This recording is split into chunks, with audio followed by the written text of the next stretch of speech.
વચનામૃત ગઢડા પ્રથમ 23.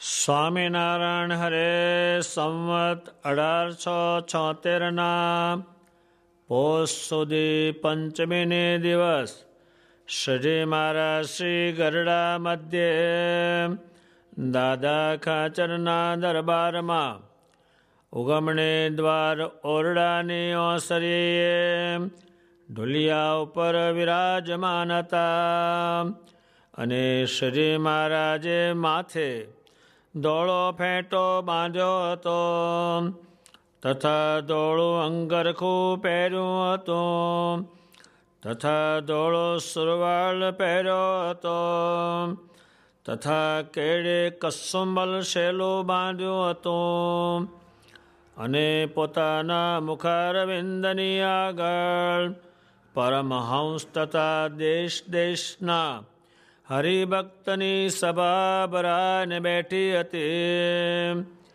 પછી કરુણા કરીને પરમહંસની આગળ સજી મહારાજ વાત કરવા લાગ્યા છે.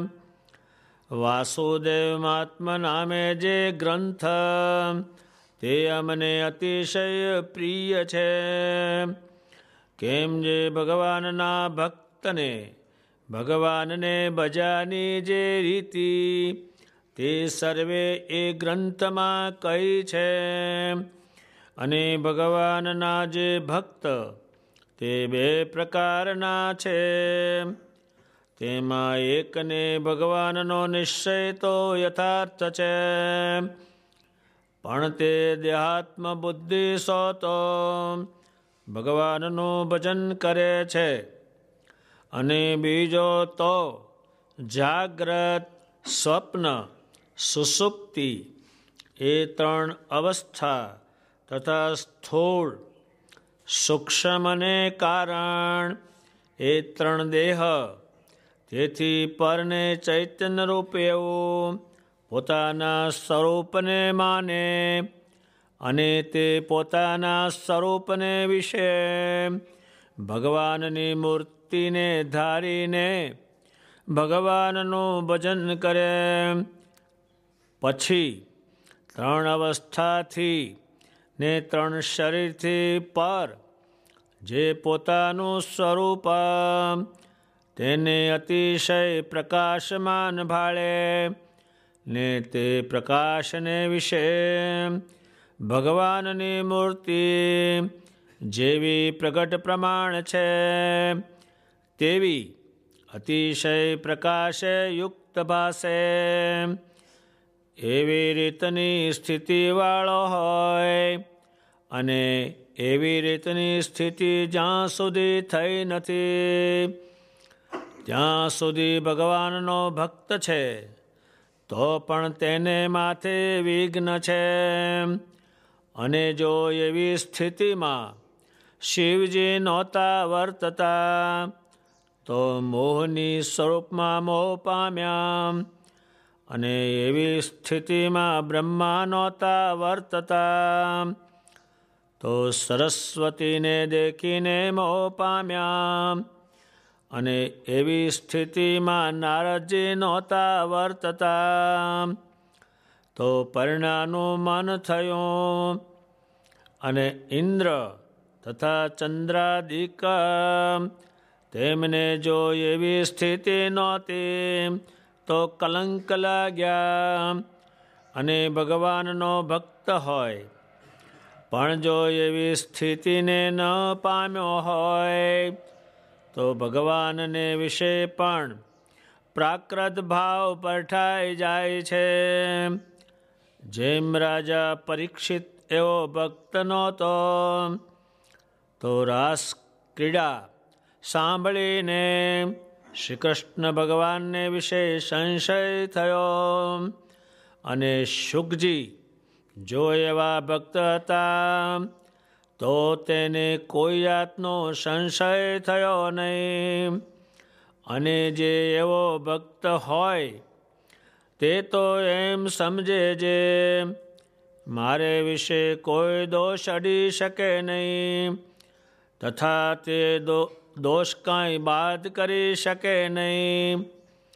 તો જેને ભજને કરીને હું આવો થયો, એવા જે ભગવાન, તેને વિશે તો કોઈ માયક દોષ હોય જ કેમ, એમ દ્રઢપણે સમજે છે. અને એવો જે ભગવાનનો ભક્ત છે, તે ભગવાનની મૂર્તિને વિશે જ્યારે વૃત્તિને રાખે છે, ત્યારે તે વૃત્તિના 2 વિભાગ થાય છે.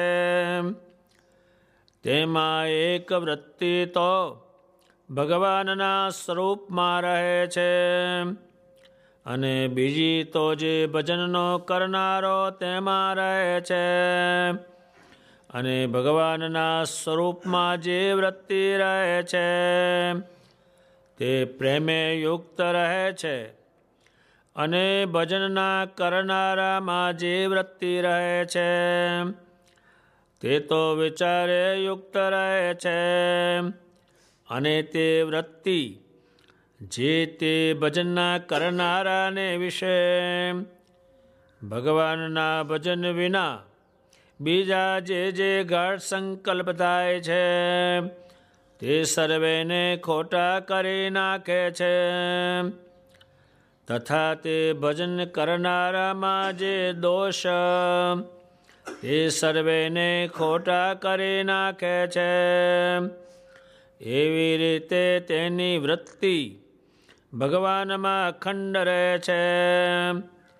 અને ઘડીક તો એકાગ્ર ચિત્તે બેસીને ભગવાનનું ભજન કરે, ને ઘડીકમાં તો ચાળા ચૂંટતો ફરે. તેને તો એવી સ્થિતિ થતી નથી જેમ પાણીનો ઘડો ભરીને એક ઠેકાણે ઢોળી આવીએ, પછી વળી બીજે દિવસ અથવા ત્રીજે દિવસ તે ઠેકાણે પાણીનો ઘડો ઢોળીએ. તેણે કરીને ત્યાં પાણીનો ધરો ભરાય નહીં. કાંજે આગલા દિવસનું જળ આગલે દિવસ સુકાઈ જાય, ને પાછલા દિવસનું પાછલે દિવસે સુકાઈ જાય. અને જો આંગળી જેવી નાની પાણીની શેરખંડ વહેતી હોય, તો મોટો પાણીનો ધરો ભરાઈ જાય. તેમ ખાતા પીતા હાલતા ચાલતા તથા શુભ ક્રિયાને વિશે તથા અશુભ ક્રિયાને વિશે સર્વકાળે ભગવાનમાં અખંડ વૃત્તિ રાખવી. પછી એવી રીતે ભગવાનમાં અખંડ વૃત્તિ રાખતા રાખતા એવી દ્રઢ સ્થિતિ થાય છે.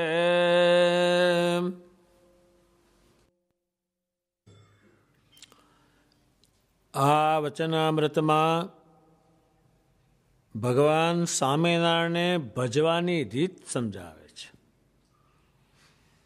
હવે રીત જો ના સમજે તો આ ભજાય છે ને વધારે. ત્યારે એની જે રીત છે એ અલૌકિક છે. એટલી રીત એને સમજાવી છે, એના ગ્રંથોના ગ્રંથ ભરેલા છે. ત્યારે કોઈ પણ બાબત સજીમાને પૂછો કે મારે ભગવાન કેમ ભજવા, તો તરત જ એણે કીધું હોય આમ કરે તો જ. અને આ છેલ્લામાં છેલ્લું વિજ્ઞાન, આનાથી કોઈ વિજ્ઞાન ઉત્તમ નહીં. ત્યારે એ રીત એને સમજાવી, અને કરોડો માણસો એ રીતને અનુસારે ભજન કર્યું. અને એમણે કહ્યું એમ ભજન ન કર્યું તે પાછા પડ્યા. એમનું કહી લો. ત્યારે ભગવાનને ભજનારા 2 જાતના છે. એની એક ભજન કરે દેહાત્મ બુદ્ધિ સાતું, આ દેહ મારું છે અને ભજન કરે એને કોક દાડો દેહ આગળ ઉઠાવે અને પરમેશ્વરને પડ્યા મુકાવી દે.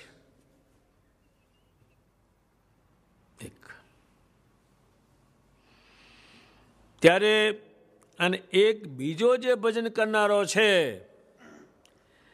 એ એમ ભગવાન કહે છે, આ જાગ્રત, સ્વપ્ન અને સુષુપ્તિ 3 અવસ્થા છે. ત્યારે જાગ્રતમાંય કાંઈ મેળવવાનું નથી, સ્વપ્નમાંય કાંઈ મેળવવાનું નથી અને સુષુપ્તિમાં મેળવવાનું નથી. અને મેળવેલું છે એ મૂકવાનું છે. અને એક જાગ્રત, સ્વપ્ન અને સુષુપ્તિ, અત્યારે આપણે સ્વપ્નમાં મોહનથાળ ખાઈને, અમૃત ખાઈને, એમાં કંઈ છે કાંઈ? જાગ્રતમાં કાંઈ છે નહીં, સુષુપ્તિમાં કાંઈ નથી, એ બંધ થઈ જાય. પછી સ્થૂળ સૂક્ષ્મને કારણ 3 દેહ, એમાં પણ કંઈ નીકળે એમ નથી. આ દેહને બહુ હાંચ્યું પણ એ છૂટી ગયું. એ સ્થૂળ દેહ છે આ, અને એની અંદર બીજું છે સૂક્ષ્મ દેહ, એ ચાલતું જ હોય છે એ અંદર. એ 3ને એકતા છે. સ્થૂળ સૂક્ષ્મ એટલે અંદર ચાલ્યા જ કરે એ દેહ, અને એનું કારણ બને. નિષ્કુળાનંદ સ્વામી આ વિષયને સમજાવતા લખ્યું છે કે જાન જાય હોડા હોડમાં ઠરાવ સર્વે ના જુદા જુદા. એક જાન ભેગી જાય, સાથે જાય બધા જ, પણ ઠરાવ જુદા. હવે એ એમાં આને સમજાવતું એને ગોઠ્યું. જે છોકરો હોય એના મનમાં કંઈ ના હોય, છોકરીનો હાથ ઝાલવો તે જ. એનો બાપ ને એની માં જોડે જ હોય, પણ શું મૂકશે અને શું આપશે એ એનો ઠરાવ. બ્રાહ્મણ હોય એ ભેગો જ હોય, એ બધું કરે, ગાડું મૂકે, હવન કરે, સ્વસ્તિ, કલ્યાણ, સુખીતા, પણ શું દક્ષિણા આપશે હો કબાહે, એને ઠરાવ. જે 500 જેટલા ગયા હોય ગાડામાં બેસીને ખંડાય ખંડાઈને, એને એક જ ઠરાવ, મોહનથાળ હશે કે બરફી ચૂરમું છે, ગુંદર પાક હશે કે હુકો પાક હશે, એને ગણિત એટલું જ. સીધા હડુડુડુડુ ત્યાં જ. નો બે કેમ આપણે શું એને બૈરું લઈ જવું, આપણે લેવું છે કઈ?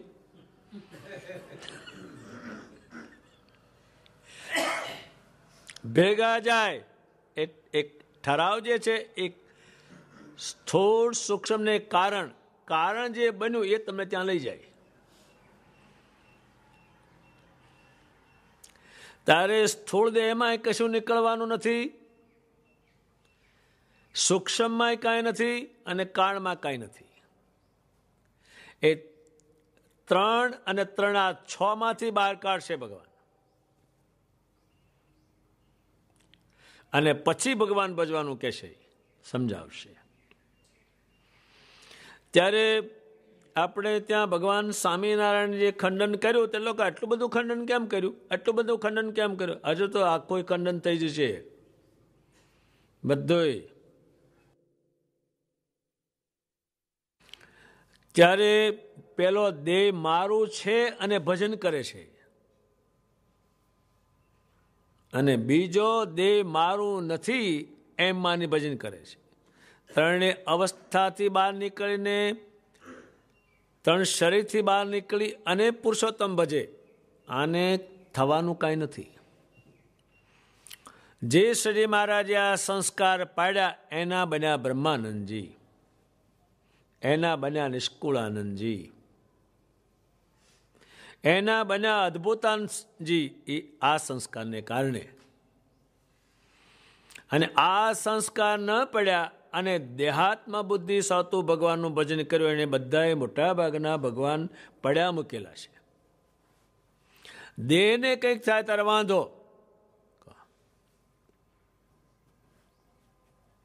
એ પડ્યા મૂકેલા છે. તારે ગોળોય જાય ને ગોફણે જાય, બે ગયું. એને જે માન્યું હતું તે ગયો અને ભગવાને ગયા. ત્યારે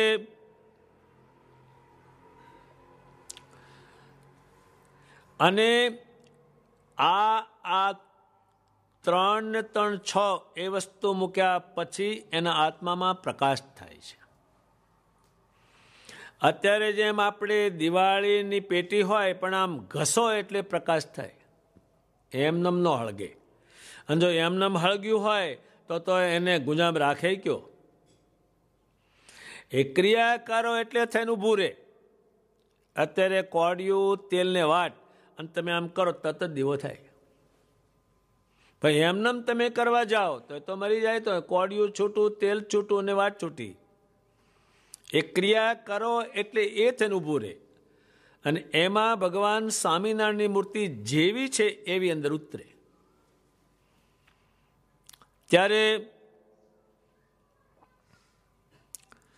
સ્વામિનારાયણ ભગવાન જે સંતો થયા, જે ભજન કરનારા થયા, એ આવા પ્રકારના થયા.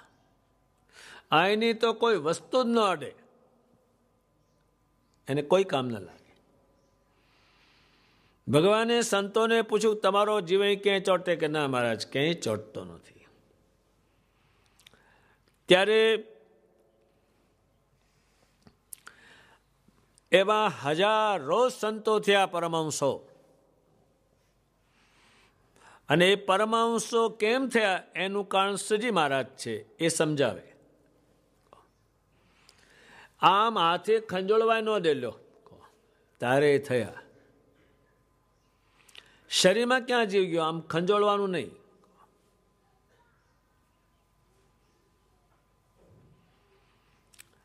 એને તો એટલા બધા એ નિયમને કારણે, એ ભગવાન ભજવાની રીત સમજાવીને કારણે એ એટલા કક્ષાએ પહોંચ્યા. આજ આ બ્રહ્માંડમાંની તુલના કોઈ કરી શકે નહીં. અત્યારે એના લખાણથી લાખો લોક ભજન કરે છે. એ હશે તારે શું કર્યું છે? ત્યારે એવી સ્થિતિને પમાડ્યા. કેટલાક તો સાધુ ઊંઘતા નિયમનો તૂટિયાવાળા ઘડી પડ્યા રહે. ઊંઘ ઉડી જાય પછી સુવાનું જ નહીં. એને ભજન કરાવ્યું પેલી પ્રકારનું, અને દેહાત્મ સો તો ભજન કરે એને વાંધો છે. ભગવાન સ્વામિનારાયણ પાસે એક પાર્ષદ હતા, ત્યાં રહેલા. એમાં એક દરબાર ભાઈ આવ્યા. ભગવાનને કહ્યું કે આ સોનું છે 500 જેટલું, એ તમે વાપરી દે. એ બાઈએ મૂક્યું. પહેલા પાર્ષદે જોયું.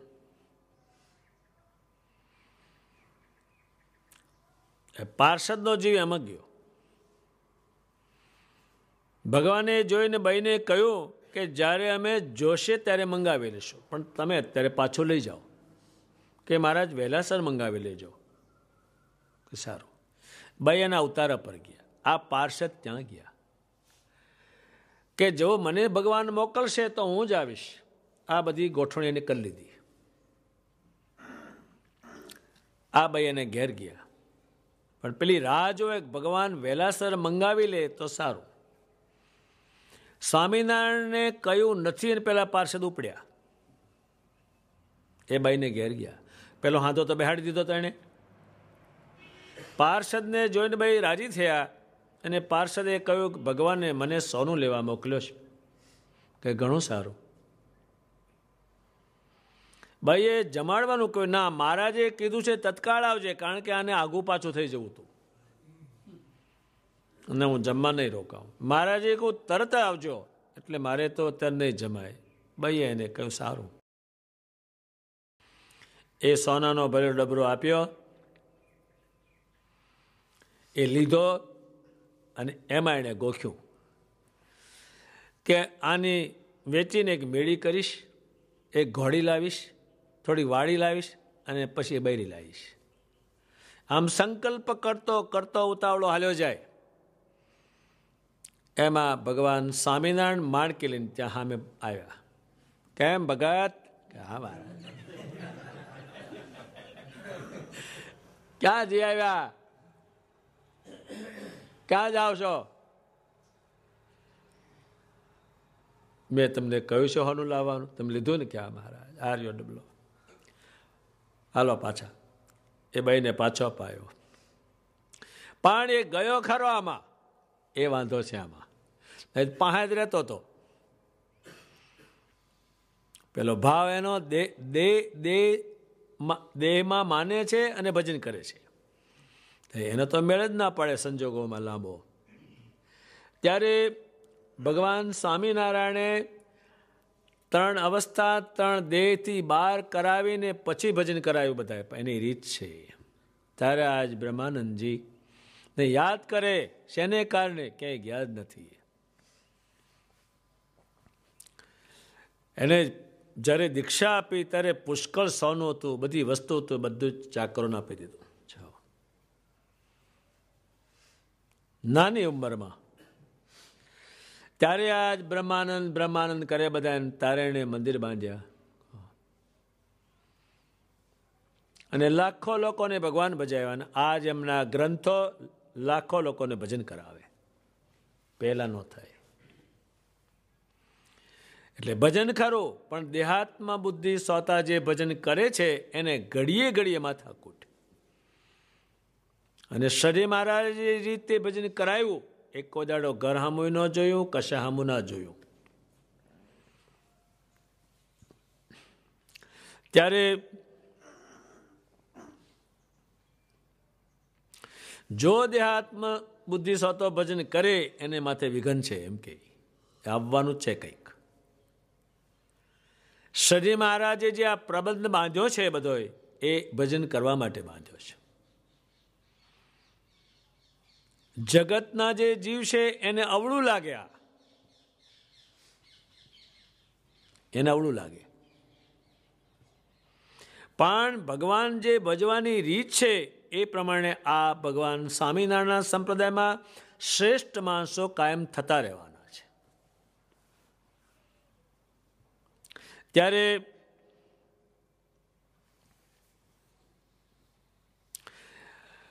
આવા મોટાને જો થાય તો જીણકાનો ધડો શું છે? શિવજીને પણ આવું થયું, એ દેહમાં આવ્યા.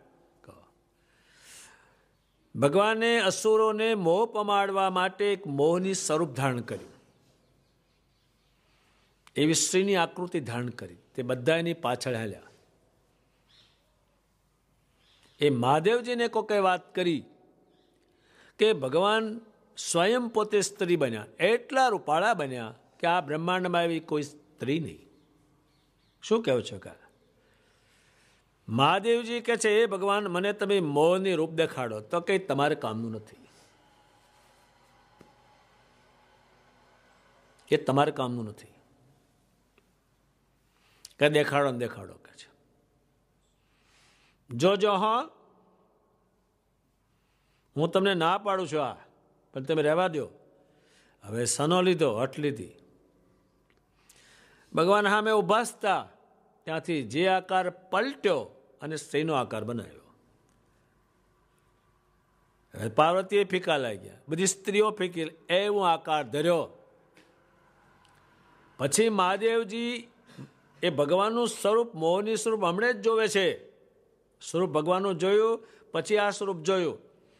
પછી મહાદેવજી એની પાછળ ગયા અને એને હાથે અંગસંગ કરવા ગયા અને વ્યવહાર કરવા ગયા. ભગવાન પાછા આવ્યા, હું નહોતો કહેતો તમને, તમારે આ કામનું નહોતું ને તમે આ કર્યું. એમાં માથા કુટુંબી બહુ થઈ. હજુ સુધી એ કહેવાય. પછી મહાદેવજી બહુ મોટા પડ્યા, બહુ શરમાણા, દેવતાઓ ભેગા થયા, બધું કર્યું અને લિંગ પછી પધરાયું ને શાંત કર્યા. પણ હેરાન થઈ ગયેલા આમાં. હવે આવાનો ધડો નહીં તો આનો તો શો ધડો? આ લગ્નમાં કેમ ઉપડે? ત્યાં સાધુ બેહવાના છે કોઈ? કઈ સત્સંગ થવાનો છે? પણ ડોહો હોય તો ઉપડે. લ્યો, મારા લગ્નનો નોતરો આવ્યો. એ જાય છે પેલું જોવા. પેલી બણી ઠણીને બેઠી હોય. આ ચોરે બધા છે ને બેહી નનસંતો કે, એ તો બૈરાના મોઢા જોવા કે. હવે એને ખબર ને ચોરે શું કામ છે, મંદિરમાં બેઠો હોત તો, કાં ઘરે બેઠો હોત તો. આ ટીવી બધા શાના જોવે છે? એમાં એ જ છે એટલે જોવે બધા. પેલી બનીને આવે ખરેખરી. હવે એનું ઘરનું બૈરું ગમે પછી બુહા જેવું હોય તે.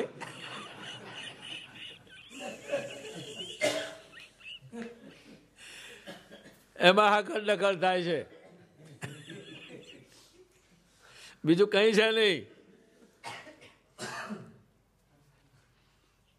નહીં તો મંદિરમાં બેઠો હોય, ઘેર બેઠો હોય, છોકરો હોય દોરી ખેંચતો હોય, શાક સુધારતો હોય, ચોખા જોતો હોય, અડે જ નહીં ને. હવારમાં ઓટલે એટલે હાથ જ બેહે છે.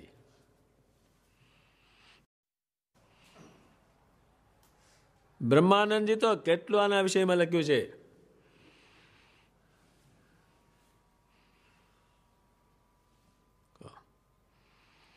બાવો થાય પણ રામકી રાખે. એ કોને? એ રામકી એ રામની છે.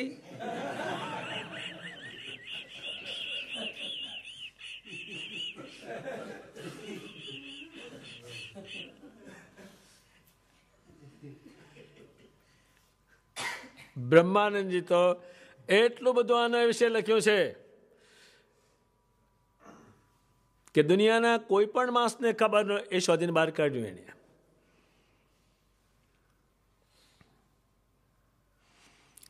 એને પૂછે કે આ બાબાજી લડકા કોના હૈ? એ રામ કા હૈ. આ રામ એ લડકા છે. એ બાઈ કોની હે? રામ કી હે. આ રામ આને અડે. એટલે સ્ત્રી જે છે અને પુરુષ અને પ્રકૃતિ એ તો સૃષ્ટિનો વિષય છે. એ સુખનો વિષય ક્યાં છે? જો સુખનો વિષય હોય તો ભગવાનને બધા એને ત્યાં જ ચોંટાડે. એ તો ધીમે ધીમે દુઃખનો વિષય બને છે. પહેલો એ લગ્ન કરે, એ ફાંફા મારે. પછી એને 2-3 છોકરા 2-3 છોકરી, એ ફાંફા મારે. કોઈ છોકરો જન્મ આવે છે? ભાઈ અહીં તો બધા જન્મમાં આવેલા જ છે. એ તો સૃષ્ટિનો વિષય છે અને ભગવાને ગોઠવણી કરેલી છે. ત્યારે પેલો સૃષ્ટિમાં જાય છે, ત્યારે એમાં આગળ જતો જ નથી. સ્ત્રી જો પુરુષમાં જાય તો સ્ત્રી આગળ જતી નથી, અને પુરુષ સ્ત્રીમાં જાય તો બે આગળ જતા નથી, આઈને જ રહેશે બધા. જ્યારે બંને પક્ષો ભગવાન ભજે ત્યારે આગળ જાય છે. આ તો અહીંનાનું જ છે. ત્યારે બ્રહ્મા જે છે, હવે એને આ સૃષ્ટિના સર્જન કરનાર છે, એની દીકરી સરસ્વતી હતી, એની સાથે એને લગ્ન કરવાનો વિચાર કર્યો. એટલે પછી બહુ ભોંઠા પડે. એની દીકરીએ કહ્યું, તમે આ પિતા શું કરો છો? એની ઘણી લાંબી કથા છે, પણ એ દેહમાં રહીને ભજન કરે છે. દેહ એક વખત નીચે લઈ ગયું એને. બીજાનો તો ધડો નથી કાંઈ, કશોય. ત્યારે નારદજી એ પણ દેહને માને અને ભજન કરે. હવે એક વખત અંબરીશ રાજાને ત્યાં ગયા નારદજી, અને જયંતી નામની એક દીકરી એનો સ્વયં રચવાનો હતો. એમાં આ ઓચિતા ત્યાં ગયા. એની બીજી ઘણી કથા લાંબી છે. પછી ત્યાં બેઠા, રાજાએ સન્માન કર્યું અંબરીશ રાજાએ, અને પૂજન કર્યું. પછી કહું, હે નારદ મુનિ, આ મારી સરસ્વતી નામની જે કન્યા, જયંતી નામની કન્યા, એ કયા રાજાને વર્ષે? એ કન્યાને દેખાડી, જોઈ એને. નારદજીને આની હાથે પણવાનું મન થઈ ગયું. એની ઘણી લાંબી કથા છે, પણ ભગવાને મેળ ન પડવા દીધો. પણ થઈ ગયું ખરું. નહીતર મહાદેવજીના ગુરુ નારદજી ગણાય. અને બ્રહ્માંડમાં ફરે, પણ એને એક વખત વાંધો પડી ગયો. ત્યારે ઇન્દ્રને પણ આ માથાકૂટ આવેલી છે. ચંદ્રને પણ એ દેહાત્મ બુદ્ધિ સાતું ભજન કરે એને કારણે, એ દેહને માને એટલે આ માને જ આ થાય જ, આ વાંધો પડે જ. અત્યારે નહીતર આ જો આમ હોય, પૈસા અત્યારે અમેરિકા જાય ત્યાં ત્યારે તો આ દેહને ભગવાનના કામમાં, ભગવાનના સ્થાનમાં, ભગવાનના જ્ઞાનના પ્રચાર માટે વાપર્યો હોય તો બ્રહ્માંડની પેટે પણ નીકળે જ નહીં કોઈ. પણ જોઈન્ટ છે એટલે ક્યાંથી નીકળે? બૈય એવી હોય, પેલો ભગત એવો હોય તો ભગત કદાચ મંદિરમાં આવે તો બૈરી જાપે બેહી રહે, તું બહાર નીકળે એટલી વાર શકે છે, એટલે આગે જ રહે. એનું એ કારણ છે. અને એ ભગતને કંઈ હક નથી, એનું કારણ છે એ સ્ત્રીમાં સુખ ખોળે છે, તે ત્યાં નથી. સ્ત્રી પુરુષમાં ખોળે છે પણ ત્યાં નથી. એટલે જીવબાએ પરણ્યા હતા ત્યાંથી છોડીને ઠેઠ સુધી કોઈ પુરુષનો સ્પર્શ ન કર્યો. ત્યારે આજ આખું મલક એને સંભાળે અને એમણે ગરડામાં મંદિર બાંધ્યું અને ભગવાન પા ઉત્સવ કરાવે, એને આખી દુનિયા તરમાગ. હજુ જેવુબાએ દેહ મૂક્યો છે, જ્યાં અગ્નિ સંસ્કાર કર્યો ત્યાં હજારો સ્ત્રીઓ પગે લાગવા જાય. એનું કારણ આ છે.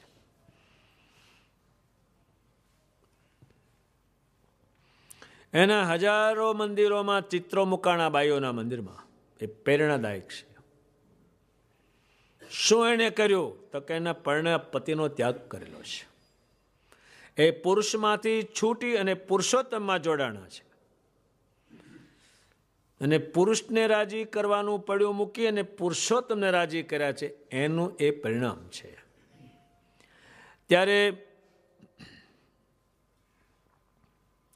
આ બધા એને કલંક, કલંક એટલે કાળું કામ. કાળું કામ એ સારું નહીં.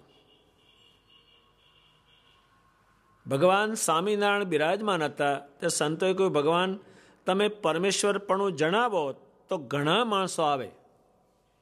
સારું, હવે જે આવે તેને ભગવાન કે તે આવું કર્યું, તે આવું ગોખ્યું, એટલે બધા આવતા બંધ થઈ ગયા. કોઈ આવે જ નહીં ને પાસે, કારણ કે બધાના કર્મ કાળા. એટલે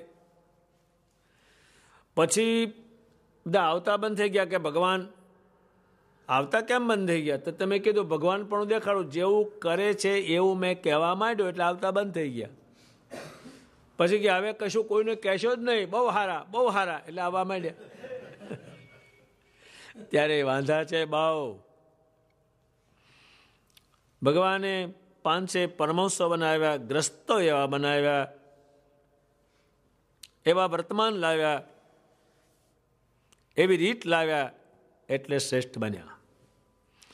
અત્યારે તમને દૂધ હોય, એનો દૂધપાક બનાવવો હોય તો મીઠું છેટે રાખે છૂટક્યો તો જ એ થાય.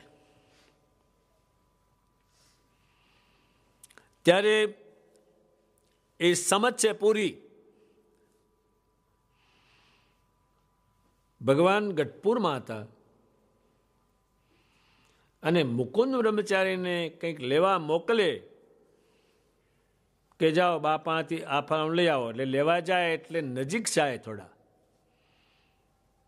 તો જીવબા કે તમે 4 હાથ દૂર તમારે રહેવાનું, તમે નજીક આવો તો મારે ઉપવાસ પડે. ત્યારે મુકુંદ બ્રહ્મચારી કે તમને પડે ત્યારે મને ન પડે? એ માણસો પાક્યા, એનું થયું આ. ત્યારે જેને આપણે બધું અનાજ ભેગું કરીને કંઈ રાંધીએ અને ખીચડો કહે છે, અને પેલું જુદું રાંધે ત્યારે ભાત દાળ કહેવાય છે, ભાત કહેવાય છે, આ ખીચડો છે. ત્યારે જે દેહાત્મ બુદ્ધિ સોતા જે માણસો છે એને સ્વામિનારાયણ સંપ્રદાયના સિદ્ધાંતો ગમતા નથી. એનું છુપી રીતે ખંડન કરે છે, કારણ કે એને તો બેળ બેસે એવો નથી આમાં.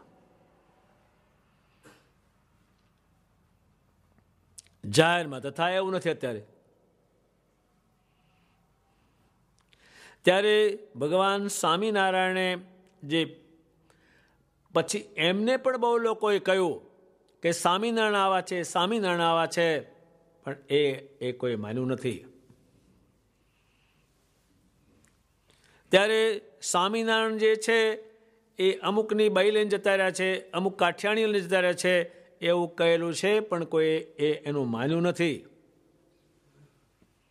એ જાણે છે કે આનાથી કરોડો માણસો છૂટા પડે છે અને ભગવાન ભજન કરીને ધામમાં જાય છે.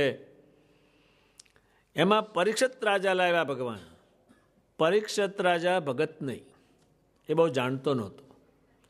ભગવાન એનું રક્ષણ કર્યું હતું, પણ બીજી ખબર નહોતી. સુખદેવજી કે છે, સુખદેવજીને કહે છે, સુખદેવજી, શ્રી કૃષ્ણજીને મારા જે પિતાઓ પાંડવોની કથા કહેવો. શ્રી કૃષ્ણની કથા કહેવા માંડ્યા. એમાં શ્રી કૃષ્ણજીએ રાસ લીધો, સ્ત્રીઓ સાથે રમણ કર્યું. એ જ્યારે કથા આવી ત્યારે પરીક્ષિત રાજાએ કહ્યું, કથા તમે રહેવા દો. શ્રી કૃષ્ણ ભગવાન હોવા છતાં સ્ત્રીમાં કેમ ગયા? શ્રીની હાથે રમણ કેમ કર્યું? એને સાંભળ્યું ત્યારે સુખદેવજી કહે છે, હે રાજન, એ તો અગ્નિ સમાન છે. જેમ અગ્નિમાં પડેલું તમામ બળીને ખાખ થઈ જાય છે, એમને થોડું પણ સુખદેવજીને કાંઈ થયું નહીં. એમ શ્રીજી મહારાજ ગમે તેવું ચરિત્ર કરે તો પણ આ નંદ સંતો એના કીર્તન બનાવી દેતા. ભગવાને વાઘરણના કપડાં પહેરેલા છે, પણ બ્રહ્માંડજીનું કીર્તન બનાવી દીધેલું છે. વાલા પૂછો એક વાતલડી, વાતલડી રોને રાતલડી, વાલા પૂછો એક વાતલડી. ધન ધન તમારી છાતલડી, તમારી છાતીને ધન્યવાદ છે કે વાઘરીને ત્યાંને વાઘરણના કપડાં તમે પહેર્યા, એ બીજા કોઈનું કામ જ નહીં કહે છે. એમ લીધું એણે. ત્યારે ભગવાન સ્વામિનારાયણ ગઢપુરમાં રહેતા અને હજારો સ્ત્રીઓ રહેતી, પણ એ બધા પરણેલા પતિનો ત્યાગ કરીને આવેલા છે. તો ત્યારે આપણા નંદ સંતોએ ભગવાનની કોઈ પણ ક્રિયા હોય એને ગુણગાનની સાથે સરખાવી છે. અને જે માણસોને સ્વામિનારાયણની ખબર નહોતી પડી અને એવા ભગત નહોતા, એ ઘણા લોકોએ કહ્યું છે સ્વામિનારાયણ આમ કર્યું, સ્વામિનારાયણ આમ કર્યું. એક બાઈ હતી, તે એમ કહે છે, વિચારે છે કે આ ભગવાન સ્વામિનારાયણ આટલી બાઈઓ વચ્ચે રહે, એ તો ભાગ્યે જ બ્રહ્મચારી રહે, નો જ રહે. એ બાઈ ત્યાં આવી બેઠી. ભગવાન સ્વામિનારાયણ સ્નાન કરતા હતા. સ્નાન કરીને લુગડું આખું ખસેડ્યું ત્યારે નહીં પુરુષનો આકાર કે નહીં સ્ત્રીનો આકાર. ત્યારે ભાઈ એને પગે લાગીશ. ત્યારે એની પ્રકૃતિ પ્રમાણે સ્વામિનારાયણની જોડે બેહાડે. એ તો મરી જાય તો એ બેસે એમ જ નથી. એ તો ત્યારે ભગવાન સ્વામિનારાયણના પ્રતાપથી હજારો ને લાખો માણસો સ્ત્રી પુરુષમાંથી છૂટી પડી, પુરુષ સ્ત્રીમાંથી છૂટા પડ્યા અને પુરુષોત્તમ બે ભજ્યા. એની કથાઓ અને એના નામઠામ નિષ્કુળાન જે પુષ્કળ લખેલા છે. એક હરિભગત હતા, તેણે એવો નિયમ રાખેલો કે પુરુષ ઘરમાં હોય તો બાઈ બહાર રહે, અને બાઈ ઘરમાં હોય તો પુરુષ બહાર રહે. કોઈનું લુગડું અડે નહીં અને ભેગા રહેતા, સ્પર્શ કરે નહીં. ભગવાન સ્વામિનારાયણ ત્યાં ગયા અને એને એ વ્રત મુકાયું કે તમે ગ્રસ્તની પેઠે રહેજો, આ બહુ કઠણ પડે તમને, કહો. એવા તેના માણા થયેલા છે. ત્યારે જેટલું કંઈ સારું બને છે અત્યારે, કંઈ પણ કોઈ પણ માણસ સારું બને છે, સ્ત્રી સારી બને, પુરુષ સારો બને, સાધુ થાય, બાઈ સાંખ્યોગ પાળે, એ ભગવાન, એનું કારણ સ્વામિનારાયણ ભગવાન છે. એને કારણે, એના બંધારણને કારણે, એની આજ્ઞાને કારણે અત્યારે કચ્છમાં ભુજ શહેરમાં બાઈઓને ભજન કરવા માટે મંદિર બાંધ્યું છે. 500 બાઈઓ ભજન કરે છે. એ શાને કારણે? એ સ્વામિનારાયણને કારણે. અદ્ભુતાનંદ સ્વામી જે કલ્યાણદાસ આમ ભણતા હતા અને ભગવાનનો પત્ર આદિકમાં એમાં એ સંસાર ઊભો મૂકીને ભૂજ ગયેલા છે. એનો પુરુષોત્તમ નારાયણને કારણે અને એમના બંધારણને કારણે અને એમના જ્ઞાનને કારણે આ બન્યું. આ ન બને, આ કાંઈ ન બને. આ રીત બધી એમની બાંધેલી છે. ભગવાને સ્ત્રીઓને પણ, સ્ત્રીઓએ કહ્યું ને, સ્ત્રીઓ સભા ભરતી એણે કહ્યું કે આ પુરુષો છે એના નામ તો તમે સાંભળો હે ભાઈઓ. ગુમાનસિંહ, ભીમસિંહ, આનાથી બસો. અને એના નામ તો તમે સાંભળો. એમાં શું તમે પ્રીતિ કરો છો? ઉકરડોન, ડુંગરડોન, આમાં શું તમારે પ્રીતિ કરવાની છે? બાઈઓએ પણ બાઈને કહ્યું છે કે આ પુરુષ જેટલા કુલક્ષણ છે એ બધા પુરુષોમાં છે કે છે. એ બાઈઓ સભામાં કહે છે. અને ગરડો હોય અને કાળા ધોળામાં વાળા થઈ ગયા, કાળા કહીને પડવા જનારો પણ આ જ છે. બાઈ નો કરે, આ કરે. જેટલા ફેલ છે એ પુરુષો કરે. આ ગાંજા કોણ પીવે? અત્યારે ઘરમાં 2 જણા હોય, સ્ત્રી ને પુરુષ, તો આ 50 બીડીઓ ફૂંકે અને બાઈ અડે જ નહીં. ફેર નહીં. ધાર્યું આવો જ ક્યાં છે, પાડી દેવો છે, તારે બાઈ કે હાખણો રહે, તું પડી જઈશ પાછો. આ બાઈઓએ કહ્યું છે. આમાં શું માનીને તમે કરો છો? આપણી પર ભગવાન પ્રસન્ન થયા છે ત્યારે આપણા ધર્મો એમણે કહ્યા છે આપણને. બાઈઓની સભામાં કહે છે. અને તમે આ વે કરીને શું કાઢવાના છો? બૈરાને હોવ કે બૈરા, આ વે નવા કાઢીને શું કરવાના છે? એટલે ભગવાને 3 જાતની સ્ત્રીઓ છે. સ્વર્ણી, કામીને પૂછલી, એનો સંગ કરતાની સ્ત્રીઓને. એટલે જે સ્વામિનારાયણ ભગવાનના સંપ્રદાયમાં સ્ત્રીઓ શ્રેષ્ઠ બની, પુરુષો શ્રેષ્ઠ બને, એનું કારણ ભગવાન સ્વામિનારાયણ છે. અને કરોડો માણસ સારું કાયમ થતું રહેવાનું છે એ ભગવાન સ્વામિનારાયણને પ્રતાપે બને છે, નહીતરે ન બને. ત્યારે આપણા મંદિરો જે છે ભગવાનના કરેલા, એ પણ એક વન જેવા સરખાવ્યા છે. એમાં બીજું કંઈ જ નહીં. ભગવાનની મૂર્તિ અને ભજન કરો. અને બીજા જે મંદિરો છે એ બીજી જાતના છે. એમણે કહ્યું બાયના મુખ થકી કથા તમારે ન સાંભળવી. કથામાં ચોંટતા કરતા એના મોઢામાં ક્યાંક ચોંટ્યા તો ઉપાધિ થશે પાછી, ચાલુ કથામાં જ. એટલે એનું ગોઠવણી છે બધી. જે અજ્ઞાનીઓ છે અને દેહાત્મ સોતું જે ભજન કરે છે એને સ્વામિનારાયણની રીતિ ગમતી નથી. ત્યારે એમાં હારું પાકવા નથી કોઈ. બ્રહ્માનંદ સ્વામી હતા ને ભગવાને કહ્યું કહો તમે કેવું ગાઓ છો ને કેવા છો? નારદજી જેવા છો. બ્રહ્માનંદ સ્વામીએ વિચાર કર્યો કે મને એના હલકા હાથે ક્યાં મેળવ્યો? ભગવાન મને એની હાથે ક્યાં મેળવ્યો? કે કેમ? એ તો કહે છે કન્યાથી રાજાની ત્યાં પણ તૈયાર થઈ ગયું. મેં તો બધું પડી મૂક્યું, તમને ખબર નથી કે હારું એની જોડે નહીં હરખાવું, જાઓ હરખાવજો જ નહીં કોઈ જોડે. આ મેળ બે હે. આ બધા ધર્મ કેસરી બધા કહો. એ શેને કારણે બન્યા? તો કે પુરુષોત્તમ નારાયણને કારણે બન્યા. જેમ દવા હોય એની ચરી પાડવાની હોય, એમાં ચરી પડાવી એને, એટલે દવા લાગુ થઈ. સ્ત્રીઓ એટલા પ્રમાણમાં ભગવાનના ભગત પાક્યા અને પુરુષો એટલા જ પ્રમાણમાં સાથે જ છે.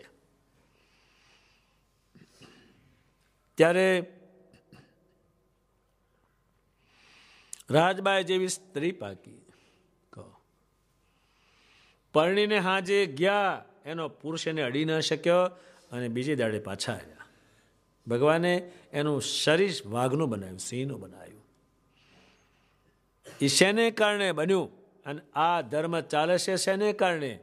કે એવા માણસો અંદર પેદા થતા રહે છે, એટલે આ ધર્મ ચાલતો રહેશે.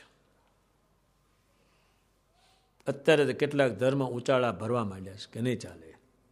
જ્યારે આ વજ્રપાય બનતો જાય દાડે દાડે, એનું કારણ શ્રીજી મહારાજ છે. ત્યારે શ્રીજી મહારાજે એટલી બધી ભગવાન ભજવાની રીત બતાવે છે.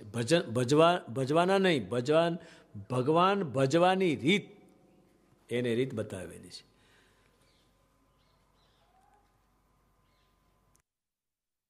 ત્યારે એ ભજન કરનાર છે એને ભગવાનના સ્વરૂપમાં ધ્યાન રાખવાનું અને પોતાના ઘાટ કયા કયા થાય છે એ કાપતું રહેવાનું. એટલે વૃત્તિ બે ઠેકાણે કરી નાખવાની. અત્યારે જેમ કોઈ મોટર ચલાવે તો રસ્તા સામે અને પગ દબાવવામાં પણ ધ્યાન રાખે, એ બે વૃત્તિ થઈ ગઈ એની.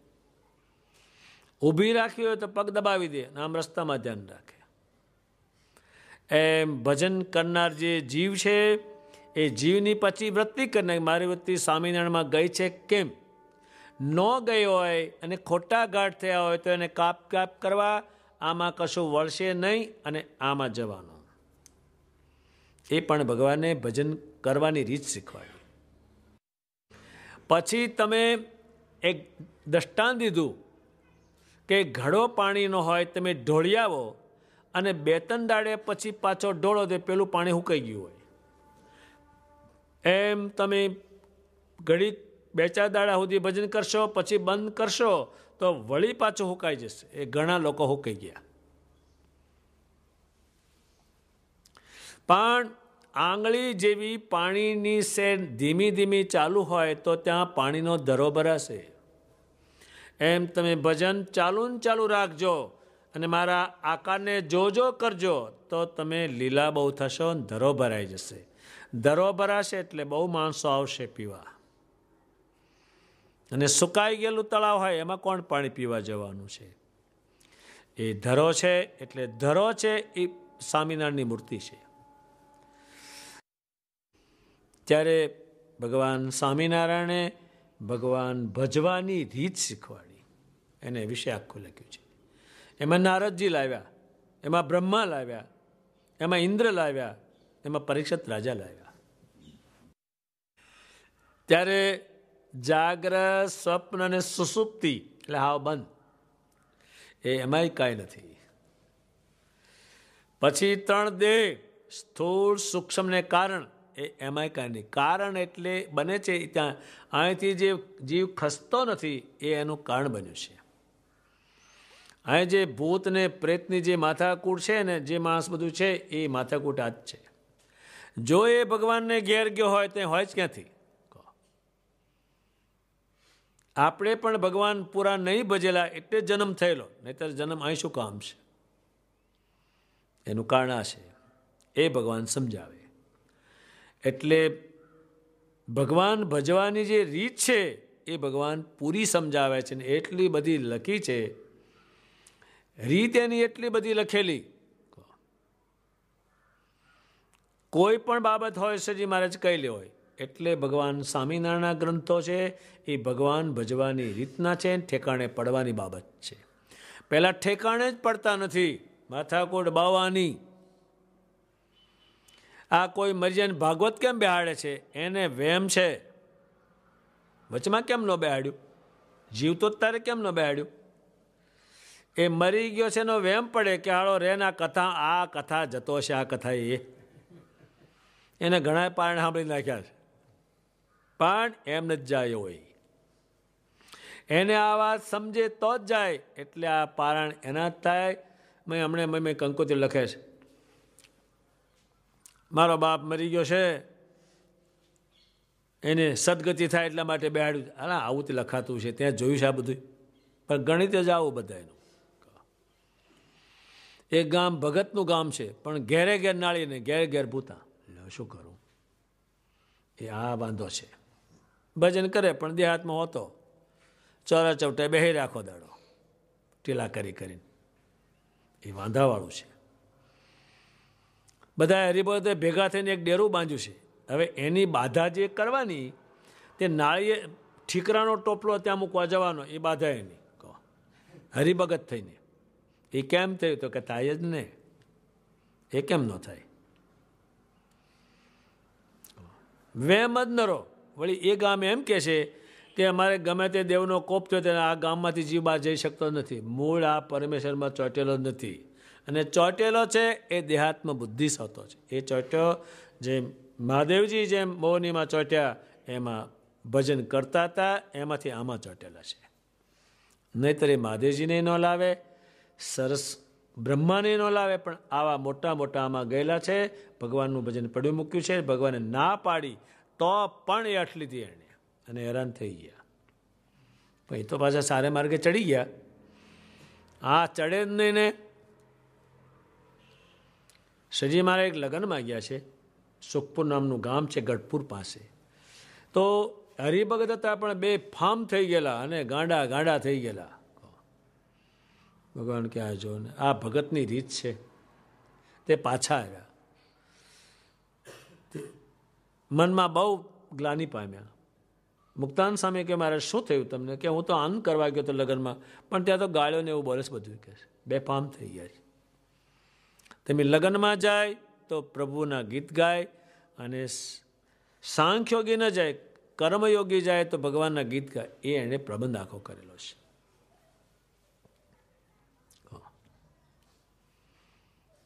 આ લગ્નમાં કેટલું કરે છે બોલો. એક લગ્નમાં ગયો તો હારા માણસના. પછી આમ છોકરોને ભાઈ આમ ઉભેલા બે, અને આમ મંડપ બાંધેલો, ત્યાં આમ લાઈનમાં ઉભેલા. તે જાય અને એટલે પછી મેં કહ્યું, એક માણસ કીધું આય શું સોલાવા ઉભો? કે આ બધા જાય રિફેસમાં આવ્યા કે અને આમ લુગડા પહેરી ઉભેલા આમ બધા. લ્યો, તમને કઈ શરમ આવતી નહીં ઉપાસ?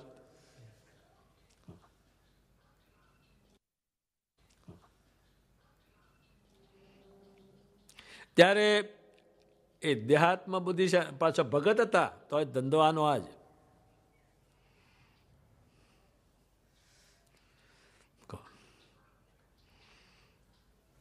અને પેલા બે આમ ઉભા રહેલા, તે હાર પહેરાવે તેમ કરે.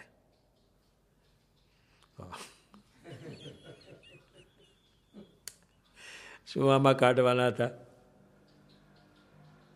એ દેહાત્મ બુદ્ધિ હોતું છે.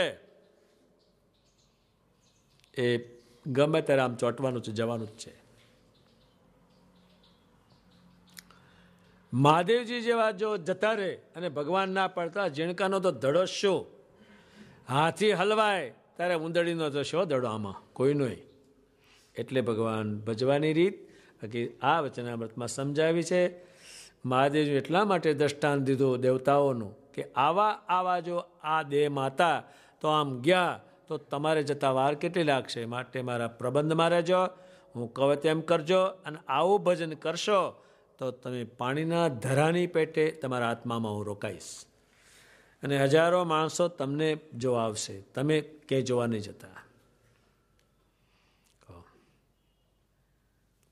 એટલા માટે આ વચનામૃત ભગવાન ભજવાની જે રીત છે એ ભગવાને પ્રગટ કરી છે. નહોતી દીઠી નહોતી સાંભળી એવી પ્રગટાવી પુનિત પુરુષોત્તમ પ્રગટી. ધન્ય ધન્ય તે આય અવતાર ને જોવા રાખે નહીં જોડ પુરુષોત્તમ પ્રગટી. અત્યારે સાધુમાં તમે જે રીત જુઓ, બ્રહ્મચારીમાં જે રીત જુઓ, ધર્મવંશી આચાર્યમાં જે રીત જુઓ, એ બધી ગોઠવણી કરેલી છે શ્રીજી મહારાજે. ત્યારે આ શ્રેષ્ઠ માણસને પકાવવાનું એક સ્થાન બનાવ્યું ભગવાને. ત્યારે આને કારણે જ 500 પરમહંસો થયા, જે કોઈ થયા અને થાય છે અને થતા રહેવાના છે, એ બધાનું કારણ ભગવાન સ્વામિનારાયણ છે. એવી રીતે ગરડા પ્રથમ પ્રકરણના 23માં વચનામૃત વાત કરી છે. હવે ભગવાન ભજવાની રીત એ ભગવાને જે પ્રગટ કરી છે, અને એને વિષયમાં મુક્તાનંદ સ્વામી આ પૂરી વાત જાણે છે, અને એને વધારે સ્પષ્ટ કરતી, વધારે સમજાવતી વાત એમણે લખી છે.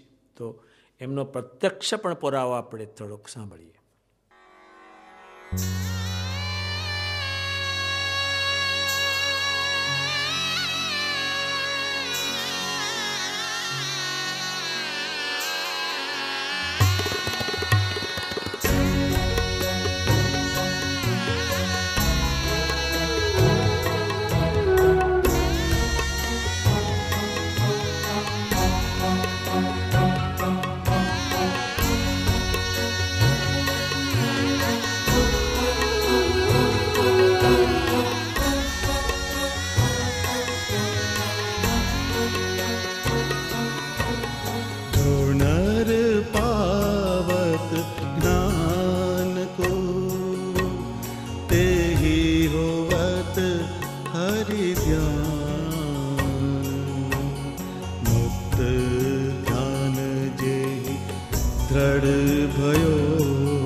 જ્ઞાન અને વિજ્ઞાન, પેલું જાણે અને પછી કરે થઈને ઊભું રહે એનું નામ કહેવાય વિજ્ઞાન, કે આ બરાબર છે. જો જ્ઞાન હોય પણ એ ક્રિયા કરેલું ન હોય તો એ જ્ઞાન જ્ઞાનમાં જ રહે, એ વિજ્ઞાનમાં ન જાય.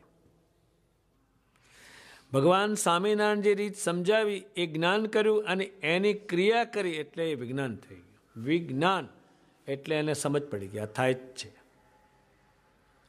આ વચનામૃતને સમજાવતું લખાણ મુક્તાન સામે ઘણું કર્યું છે. આપણા સંતોએ ઘણું કર્યું છે, બીજા સંતોએ જે બધા છે એમણે પણ ઘણું કર્યું છે. પણ શ્રીજી મહારાજે સમજાવ્યું છે એ બહુ ચોક્કસનું અને બહુ વ્યવસ્થિત છે. એવું સમજાવતા એ આ બ્રહ્માંડમાં કોઈને આવડે નહીં. હા ઓકે, ભજન કરજો, ભજન કરવાની બંધ કેમ પડી જાય છે? તો કે બંધ પડી જવાનું આ કારણ છે. એ મૂળ એને સમજમાં નથી. એ મૂકી દે છે, એ દેહાત્મ બુદ્ધિવાળો છે. કાં તો ધનમાં ચોટ્યો, કાં તો સ્ત્રીમાં ચોટ્યો, કાં તો માનમાં ચોટ્યો, પણ ગયો દેહમાં જ. એટલે કશું નીકળવાનું નથી. હવે એ નીકળવાનું છે બધું સ્વામિનારાયણ ભગવાનની મૂર્તિમાંથી. એટલે આ વચનામૃતને સમજાવતા ઘણા ગ્રંથો લખાઈ ગયેલા છે. અને ભગવાનને જેવા છે એવા જાણ્યા કે હું દાસ છું અને ભગવાન પુરુષોત્તમ છે, એ સમજણો છે એની. પણ એણે કોઈ દાડે એની જાતને ના કહ્યું કે હું ભગવાન છું, કારણ કે થાય નહીં. એટલે એનું પૂરું વિજ્ઞાન છે એમાં. એવી રીતે ગરડા પ્રથમ પ્રકરણનો 23મો વચનામૃત પૂરો થયો. સહજાનંદ સ્વામી મહારાજ